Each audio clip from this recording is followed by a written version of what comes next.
چونکہ مجلس ایک ہی ہے تو دوسری سورہ شروع کرتے ہیں. الحمدللہ رب العالمین والصلاة والسلام علی سید المرسلین محمد وعلی آلہ وصحبہ اجمعین. اب سورہ اعلیٰ ہے. اعلیٰ جیسے کہ ہم رکوع سجدے میں پڑھتے ہیں نا سبحان ربی الاعلیٰ. اعوذ باللہ من الشیطان الرجیم بسم اللہ الرحمن الرحیم سبح اسم ربک الاعلیٰ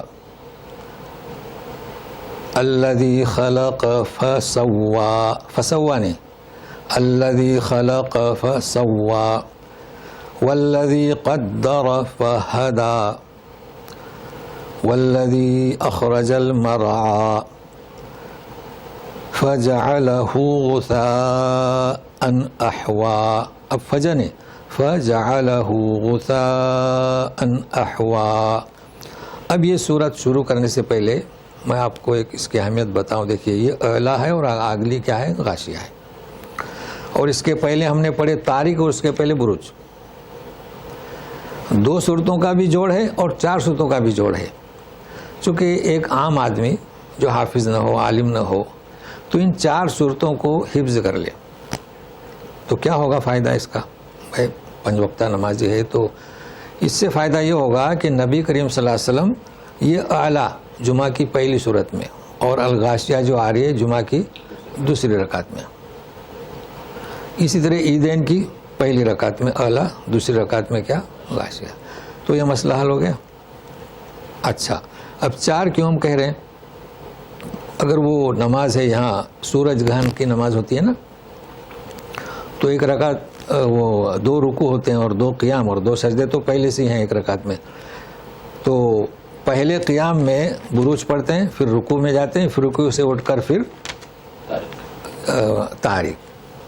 ظاہر ہے وہ ترتیب آپ جانتے ہیں. سورہ فاتحہ پڑھیں پھر رکوع میں جائیں پھر رکوع سے اٹھیں پھر سورہ فاتحہ پڑھیں پھر وہ ترتیب آپ جانتے ہیں. بہرحال پہلی رکعت کی یہ 2 اور دوسری رکعت میں اعلیٰ اور غاشیہ. تو گویا کہ 2 صورتوں کا بھی جوڑ ہے اور 4 صورتوں کا اس لیے کہ عوام نے اسے اختیار کیا ہے. باقی حدیث میں ذکر نہیں ہے لیکن یہ فرق ہونا چاہیے. سنت کیا ہے؟ نہیں تو پھر سوچیں گے کہ سنت سے 4 ہونے 4 میں سہولت کے لیے میں اس کا گروپ بتا رہا ہوں. باقی گروپ کس کا؟ 2 کا اعلیٰ کا اور کیا؟ غاشیہ کا جو حدیث سے ثابت ہے.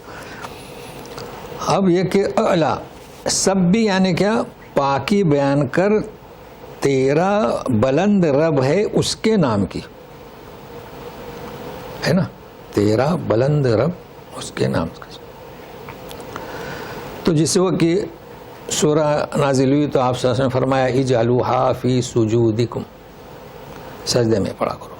اور سورہ واقعہ کے آخر کے آئے تھے فسبح بسم ربک العظیم تو فرمایا کہ اجعلوہا فی رکوعکم. تو سبح کے معنی کیا؟ سبح کے معنی ہے کہ پاک کرو، تنزیہ، اللہ کو پاک کرو. تو کس بات سے پاک کرو؟ ہر عیب سے. تو ابھی آپ کیا کریں گے؟ کہا جا رہا ہے کہ اعلیٰ وہ بہت بلند ہے. تو کہیں ایسا نہ ہو کہ مخلوق خدا کو عرش تک پہنچاؤ. باقی بیان نہیں ہوئی، آپ نے اس میں کمی کر دی کہ بھائی وہ بلند ہے، ہماری تقدیر کا مالک وہی ہے، مانگنا ہے تو اسی سے مانگنا ہے. اگر آپ نے کسی اور کی طرف نگاہ لگائی جیسے کہ 2 بنا دیے ہیں پارسیوں نے، پیدا کرنے والا الگ، بیماری سے شفا دینے والا الگ، تو آپ نے کسی اور کو وہاں بٹھا دیا. یہ تسبیح نہیں ہوئی، لہذا اس سے پاک. اچھا دوسرا اللہ تعالیٰ بہت بلند ہے، اسے نیچے لے آؤ. یعنی جو آپ انسان کے مخلوق کے برابر کر دو، یہ بھی درست نہیں. تو ان سارے عیوب سے پاک، وہ بہت بلند ہے، لہذا اس کی تنزیہ بیان کرو. سبحان ربی الاعلیٰ سبحان ربی العظیم، یہ مراد ہے. لیکن صرف پڑھنے سے کچھ نہیں ہوتا. عملی طور پر اگر ہمارے عقیدے وہ رسولوں کے ساتھ ہیں، کوئی بھی ہو، رسول بھی تو مخلوق خدا ہے. اب رسول کو ہم عالم غیب سمجھائیں تو ہم نے کیا کیا؟ یا تو رسول کو اوپر پہنچایا یا اللہ تعالیٰ کو نیچے اتارا، استغفر اللہ. تو اس کا خیال رکھا جائے. اب الذی خلق فسوى، ابھی مراحل ہوئے پیدائش کے. جوہر سینے سے اور سے پیٹھ کے حصے سے اور سینے سامنے کے حصے سے نکل پڑا. فوراً فا آیا، یعنی جہاں اس جگہ پر وہ نطفہ پہنچا فوراً فسوا. ثم نہیں، یہ حروف کی خاصیت جو ہے کام آتی ہے. تو سوا یعنی کیا؟ تناسب. ہم کہتے ہیں نا بھائی برابر رکھو، تو کیا مطلب برابر؟ تناسب صحیح رکھو نا. چادر بچھاؤ، تکیے لگاؤ، تو تناسب. اب آپ جانتے ہیں کہ وہ جو بوند ہے، وہ جو جوہر ہے، اب تو جوہر آپ سمجھتے ہیں، جوہر کو اگر اس کو خون کا لوتھڑے میں منتقل کرنا ہے یا کہ گوشت کے لوتھڑے میں، تو ایک مہندس جب کوئی ٹیبل بناتا ہے تو اس کے تناسب سے لکڑیاں لیتا ہے نا. یا کہ 5 فٹ کا ٹیبل بنانا ہے تو 20 فٹ لکڑی لے گا. تو انسان کو جیسا بنانا ہے 5.5 فٹ جو بھی، تو اللہ تعالیٰ تناسب تخلیق سے ہی پھر جب بنایا وہ بھی تناسب. دیکھیں انگوٹھا اگر اس شہادت کی انگلی تک لمبا لے جائے تو کتنی پریشانی. یہ مراد ہے. اس کے بعد پھر والذی قدر،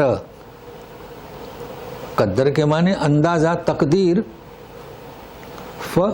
فوراً ہدا، رہبری. اب یہ ہدایت کون سی؟ وہ ایمان والی نہیں، وہ بھی اس میں شامل ہے. رہنمائی کی، رہبری کی. کیا مطلب اس کا؟ بھائی انسان جب کوئی انجینئر بناتا ہے نا بلڈنگ وغیرہ جو بھی، تو اس کا ایک نقشہ بناتا ہے، پھر اس کے لیے کیا کرنا ہے سب بناتا ہے نا. تو اللہ تبارک تعالیٰ نے یہ جو بنایا، سب سے پہلے قلم، کہا کہ اکتب، لکھو ما ہوا کائن، جو کچھ ہونے والا ہے، تو سب لکھ دیا. بھائی فرشتوں کو حکم دیا کہ یہ بچہ بھی ہونے والا ہے، یا کہ جوہر اندر چلا گیا، بس ایسے نہیں چھوڑا. قدر، لیکن قدر کے بعد بھی نہیں چھوڑا. ہدا، فا رہبری کرتا ہے. ایک آسان مثال دوں. انسان کی پیدائش ہوتی ہے، ٹھیک ہے. اب کسی کے لیے لکھ دیا کہ فورن جا کر یا کہیں بھی جا کر مشرق مغرب میں کسی کمپنی کے مینیجر کی کرسی پر بیٹھے گا، لکھ دیا. کسی کی قسمت میں لکھ دیا کہ وہ کیا اسے کہتے ہیں، گیٹ کیپر کی کرسی پہ بیٹھے گا. گیٹ کیپر ہی نا، واچ مین کو جی. اب کیا ہوا؟ فہدا. اب وہ انسان پڑھے گا، تعلیم حاصل کرے گا، اور اس جگہ پر شرق مغرب، تو میں گلف کا اسی میں نے ایک مثال دیا، کہیں بھی یورپ ہو، افریقہ ہو، جہاں بھی، وہاں جانے کی راہ ہدا، رہبری کرے گا. یہ ہے مطلب. اچھا اسی طریقے سے لکھ دیا کہ وہ فاسق ہے، مجرم ہوگا، گنہگار ہوگا. تو یہ کمالات ہیں اللہ تبارک تعالیٰ کے کلام میں. ہم کتنا سمجھائیں، جتنا سمجھیں، پھر بھی پیاس ہماری، ہم سیراب نہیں ہو سکتے. والذی اخرج المرعى، اور جس نے چارہ نکالا. یہی اس رب کی بات ہو رہی ہے. اعلیٰ، باقی بیان کرو. مرعا جانتے ہیں چارہ. اب چارہ جب نکالا، فجعلہ غثاء احوا. کھیتی ہو، گیہوں کی ہو، جو بھی ہو، تو اس چارے کو، چارے سے سب ہے، بھنڈی کا جھاڑیاں ہیں، جو بھی بناتا ہے اسے کوڑا کرکٹ سیاہی ماہل. اب یہ لوگوں نے مثال دی سیاہی ماہل، باقی سارے سیاہی ماہل نہیں ہوتے، یہ ترجمہ لوگوں کا ہے. چاول تو سنہری کلر میں ہوتا ہے، چاول کا پودا جی. تو کوئی تو ترجمہ کرنا ہی پڑے گا نا. ابھی کہ جب پانی میں چیزیں سڑ جاتی ہیں تو سیاہی مائل ہوتا ہے، مگر اس لیے اسے کوڑا کرکٹ بنایا. اب کوڑا کرکٹ کیسا؟ بھائی چاول کے دانے جو ہے، وہ جو پودے ہیں یا گیہوں کے پودے ہیں، اس میں بھی مصلیت ہے. جب وہ سوکھ جاتے ہیں تو دانہ خراب نہیں ہوتا ہے، مگر یہ بنا دیا نا، سبزہ ہوگا، پھر اس کو خشک کر دیا. اب وہ کچھ چیزیں تو پھینکی جاتی ہیں، ساری کھائی نہیں جاتی. وہ تو ایک چاول کا مجھے پتا ہے کہ جانور کو کھلایا جاتا ہے، اس کی قیمت آتی ہے، باقی دوسرے جو ہیں وہ تو ویسٹ ہوتے ہیں، اس کی کوئی قیمت نہیں. تو یہ سب اعلیٰ. اور اب کیا کہا جا رہا ہے ذرا سنیے گا، رسول سے کہا جا رہا ہے. سَنُقْرِئُكَ فَلَا تَنْسَىٰ إِلَّا مَا شَاءَ اللَّهُ إِنَّهُ يَعْلَمُ الْجَهْرَ وَمَا يَخْفَىٰ. اب دیکھیں یہاں ماشاء اللہ ہے، یہاں ماشاء اللہ کے مسائل نہیں بنیں گے اور نہیں انشاءاللہ کے. وہ تو دوسری جگہ آپ جان چکے ہیں. یہاں کچھ اور بات پیش کرنا ہے. ہم پڑھائیں گے آپ کو. دیکھیں سنقرؤ نہیں ہے, سنقرؤ یعنی ہم پڑھیں گے, اور سنقرؤ ہم پڑھائیں گے. اے رسول ہم آپ کو پڑھائیں گے, آپ بھولو گے نہیں. فلا تنسا, مگر یہ کہ جو اللہ چاہے. مطلب ہے کہ اللہ نے چاہا تو بھلا دیں گے, اس لیے کہ وہ جانتا ہے ظاہری کو اور مخفی چیز کو. یہ کیا بات ہوئی؟ اس لیے کہ جب جبریل امین آ کر پڑھتے تھے تو پہلے سننا چاہیے پھر پڑھنا چاہیے نا. جیسے کہ ہم پڑھا نہیں, پڑھو, جیسے آپ پڑھتے ہیں ہم رکتے ہیں تو آپ پڑھتے ہیں, تو ان کے ساتھ یہ بھی پڑھتے تھے نبی کریم صلی اللہ علیہ وسلم. اب وہ اس لیے پڑھتے تھے کہ کہیں بھول نہ جائیں. تو اللہ تعالیٰ فرماتے نہیں, ایسا نہیں, آپ سنیں, ہم پڑھائیں گے. اب وہ آواز دیکھو, پس منظر دیکھنا پڑتا ہے. اب پھر کہہ رہے ہیں تم بھولو گے نہیں, مگر پھر کہہ رہے ہیں کہ نہیں بھولو گے جو ہم چاہیں. یہی مطلب ہوا نا, جو ہم چاہیں وہ بھولو گے. وہ کیوں بھولیں گے؟ اس لیے کہ کچھ آیتیں تو منسوخ ہیں, کچھ آیتیں پڑھی جاتی ہیں. اب منسوخ بتلا دیے تو اسے ہٹا دیے نبی کریم صلی اللہ علیہ وسلم, لیکن کچھ تو پڑھی جاتے ہیں. ولا تقربوا الصلاۃ وانتم سکارا, نشے کی حالت میں مسجد میں مت جاؤ. تو کیا نشے کی حالت میں جا سکتے ہیں؟ شروع میں ایسا حکم تھا, منسوخ ہو گئی. لیکن کچھ آیتیں بھلا دی گئی. اب بھلا دی گئی تو ہمیں کیسے معلوم؟ تو یہاں پر عجیب ایک قصہ ہے. عقبہ بن عامر الجہنی وہ کہتے ہیں کہ میں نبی کریم صلی اللہ علیہ وسلم کے پیچھے نماز پڑھ رہا تھا. تو اس میں آپ کے لیے مسئلہ بھی ہے, غور سے سنیے گا. کہ نبی کریم صلی اللہ علیہ وسلم نے ایک آیت چھوڑ دی. اب یہ آیت تو اتر چکی تھی, وہ کیا سمجھے کہ بھول گئے, لیکن میں نہیں بھولا. بھائی ایک آیت رسول صلی اللہ علیہ وسلم نے چھوڑ دی. اب سوال یہ آتا ہے نا کہ بھلا دی گئی, مگر میں تو نہیں بھولا. اس نے ہمت کی کہ اللہ کے رسول کیا یہ آیت منسوخ ہو گئی یا آپ بھول گئے؟ تو بولے نہیں میں بھول گیا. اللہ اللہ. تو کون سا بھولنا؟ وہ بھولنا نہیں, ذہن سے نکل گئی, مستحضر نہیں رہی. ایک بھولنا تو قائم کا خلاص, اب آپ پڑھ ہی نہیں سکتے جسے منسوخ کیا گیا. اب اس میں ہمارے لیے کیا سبق ملا؟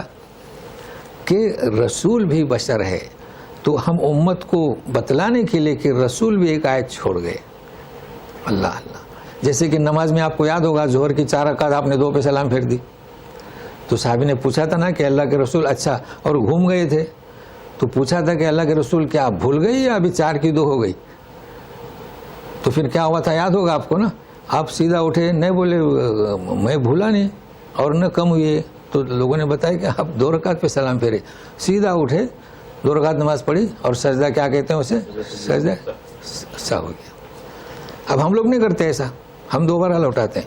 تو یہاں بھی یہ سبق دیا. اب آپ کئی لوگ مجھ سے پوچھتے ہیں کہ میں پڑھتے پڑھتے بھول گیا, ایک آیت چھوڑ گئی, نماز ہوئی کہ نہیں ہوئی؟ ہوئی. اب آج کے بعد سوال نہیں کریں گے, دوسروں کو سمجھائیں گے. بھائی آیت کیا, امام لوگ بھی بھول جاتے ہیں. اب نہیں آ رہا یاد, پیچھے لقمہ والا بھی نہیں ہے تو جمپ لگاؤ یا دوسری سورہ. تو آپ کو ایک مسئلہ معلوم ہوگا کہ آیت اگر آپ بھولے ہیں تو کوئی مسئلہ نہیں جی. البتہ وہ پھر معنی مفہوم کیا ہے, مگر یہ مسئلہ نوٹ کر لیں. اب وَنُيَسِّرُكَ لِلْيُسْرَىٰ, ہاں, اِنَّهُ يَعْلَمُ الْجَهْرَ وَمَا يَخْفَىٰ, یعنی کیا؟ اِنَّهُ يَعْلَمُ الْجَهْرَ وَمَا يَخْفَىٰ. اللہ تعالیٰ بلند مخفی ہر ایک کو جانتا ہے. آپ آہستہ پڑھو, زور سے پڑھو, اور آپ کیا بھولیں گے تو کیا آپ بھولیں گے اسے نہیں جانے گا؟ سب جانے گا. ہم آپ کو وَنُيَسِّرُكَ لِلْيُسْرَىٰ, ہم آپ کو آسان کر دیں گے کیا پڑھنا, بھولیں گے نہیں آپ. اور اگر آپ بھولے بھی تو اللہ تعالیٰ جانتا ہے, آسان کر دیں گے. اب ساتھ میں رہیے. فَذَكِّرْ إِن نَّفَعَتِ الذِّكْرَىٰ, یہ آیت بھی اسی طریقے سے جیسے لا اکراہ فی الدین. لا اکراہ فی الدین یعنی کہتے ہیں کہ بچوں پہ زبردستی مت کرو نماز کے لیے. بھائی یہ بچوں کے لیے نہیں ہے. لا اکراہ فی الدین کس کے لیے ہے؟ غیروں کو زبردستی مسلمان مت بناؤ, بچوں کے لیے تھوڑی ہے. بچوں کو تو 8 سال سے 7 سال سے مارنا ہے, طاقت دینا ہے, 10 سال سے مارنا ہے. تو ان نفعات ذکر کے معنی کیا؟ آپ نصیحت کریں اگر وہ نفع بخش ہے. اب آپ بتائیں, مجھے کیا خبر کہ اس کو نصیحت کرنا نفع بخش ہوگی یا نہیں ہوگی؟ میرے پاس تو غیب نہیں ہے نا. تو پھر اس آیت کا کیا مطلب؟ سمجھ رہے نا؟ یعنی کیسے معلوم ہو؟ آپ کہیں گے چلیے صاحب ہمارے یہاں بیان دیجئے. اب مجھے کیا خبر کہ یہ سنیں گے نہیں. اچھا سورہ ذاریات میں 55 آیت کو نوٹ کر لیں. وَذَكِّرْ فَإِنَّ الذِّكْرَىٰ تَنفَعُ الْمُؤْمِنِينَ. نصیحت کرتے جائیے، مومن کے لیے نفع بخش ہے. تو اس کا اس آیت کا جوڑ کیسے کریں گے؟ جوڑ کے لیے عبس میں چلے جائیں. عبس و تولا کیا حکم ہے کہ جو نصیحت کے لیے آیا اس سے آپ بے خبر ہیں، اور ادھر مشرکین عرب بیٹھے ہیں تو اس کی آپ فکر کر رہے ہیں. یہ مراد ہے. یعنی نصیحت آپ اسے کریں جو مومن ہے، جس میں تڑپ ہے. اب رہا سوال، ان کے لیے آپ کوشش کر رہے ہیں، ورنہ پھر جوڑ نہیں بنے گا. ان نفعات الذکریٰ. تو توجہ کس کی طرف دیں؟ جو خاص آپ کے لیے، آپ کی اس سے تعلیم حاصل کرنے کے لیے آئے. جیسے ہم لوگ محنت کر رہے ہیں، زیادہ محنت کہاں کر رہے ہیں؟ اپنے ہلکے درست والوں پر. دوسرے آتے ہیں تو ان پر وہ محنت نہیں ہوتی. وقتی طور پر ایک مسئلہ بتا دیا تو اسے یاد کر لیں. فذکر ان نفعات الذکریٰ سیذکر من یخشیٰ. تو جو اللہ کا خوف رکھتا ہے، خشیت، وہ نصیحت حاصل کرے گا. سیذکر من یخشیٰ ویتجنبها الاشقیٰ الذی یصلی النار الکبریٰ. نصیحت حاصل کرے گا جس میں خشیت ہے، اور بعض آئے گا جو بدبخت ہے، جیسے کہ عبس و تولا میں بدبخت ہے. اب ان کی اصلہ کیا؟ یصلی النار الکبریٰ. آپ کو یاد ہوگا اکبر کا فیمیل کیا؟ کبریٰ. اب ہمارے ہم نام رکھتے ہیں بچے کا اکبر اور بچے کا اکبری. اکبری کون سی لینگویج ہے؟ عجمی. تو نام رکھ سکتے ہیں. ثم لا يموت فيها ولا يحيا. اب جب بڑی کبریٰ، بڑی آگ، جب اس میں داخل ہوگا تو نہ مرے گا نہ زندہ. کیا مطلب؟ دنیا میں جو کوئی سخت بیمار ہوتا ہے نا، ارے موت مجھے کیوں نہ آئے، کیونکہ یہ سخت بیماری والی زندگی کیا ہے، پریشان ہے. تو وہاں پر ان کی حالت ہوگی نہ مرے گا، مطلب موت آئے گی لیکن پھر زندہ ہوگا، پھر زندہ ہوگا. زخم، بڑے بڑے زخم ہو جائیں گے، پیپ بہے گا، پھر اچھے ہو جائیں گے. یہ اس سے مراد ہے. قد افلح من تزکا. کامیاب ہوگا وہ جس نے اپنے آپ کو سنوارا. یہ تزکا سورہ عبس میں بھی ہو چکا ہے. تزکا یعنی، ورنہ زکا کے معنی دوسرے کو پاک کرنا. تو یہ تزکا تفاعل سے خود کو پاک کرے. وذکر اسم ربہ فصلی. یہاں تھوڑا وقفہ کریں، غور سے ساتھ میں رہے میرے پاس.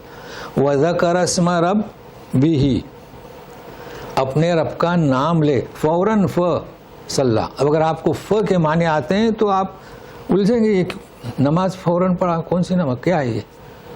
وہ اللہ کا نام لے اور فوراً نماز پڑھا، کیا ہو سکتا ہے؟ ذرا ٹٹولی ذہن کو، کیا ہے یہ؟ کیا بات ہے؟ دیکھیے اللہ کا نام لو. ہم سب کہتے ہیں اللہ اکبر، پھر کیا پڑھتے ہیں؟ سبحانک اللہم و بحمدک. یہ ہے. یا کیا پڑھتے ہیں؟ وجہت وجہی للذی. تو نبی کریم صلی اللہ علیہ وسلم نے کیا فرمایا؟ تکبیر تحریمہ سے نماز میں داخل ہوتا ہے. تو دیکھیے نام لیا پھر رکتے ہیں؟ نہیں رکتے ہیں. اللہ اکبر فصلی. نہیں تو سوچتے ہوں گے کون سی نماز ہے. بل تؤثرون الحیات الدنیا، دنیا، والآخرۃ خیر وابقا. اب یہ بل آ گئے. یہ جتنے اعتراض کر رہے ہیں حقیقت یہ ہے، یہ جو نہیں مان رہے ہیں، بات یہ ہے، ایسا نہیں ہے کہ انہیں سمجھایا نہیں جا رہا ہے. بات یہ ہے کہ تم لوگ دنیاوی زندگی کو ترجیح دیتے ہو، جبکہ والآخرۃ، حالانکہ، جبکہ، جو بھی ترجمہ کریں، نہیں تو ایسا نہیں واو اور آخرت، جبکہ آخرت بھلی ہے اور پائیدار ہے. ان ھذا لفی الصحف الاولی. یقیناً یہ پہلے صحیفوں میں ہے. صحف ابراہیم و موسیٰ، موسیٰ علیہ السلام، ابراہیم علیہ السلام کے صحیفے میں ہے. یہ مطلب ہے کہ یہ ان نصیحت سے آپ چونک کیسے گئے؟ اب یہ بظاہر ایسا لگتا ہے کہ مشرکین مکہ سے کہا جا رہا ہے، مگر اس میں وہ بھی شامل ہیں، یہود و نصارہ. کیا آپ چونک گئے؟ یہ مشرکین جاتے تھے پوچھنے کے لیے تو کہتے تھے کہ نہیں، تو یہ باتیں آپ کے صحیفوں میں بھی ہیں جنہیں آپ مانتے ہو، جو آپ کے انبیاء اور رسول ہیں، یہ کہا جا رہا ہے۔ تو انشاءاللہ کچھ تو وقفے کے بعد تیسری سورہ شروع کرتے ہیں۔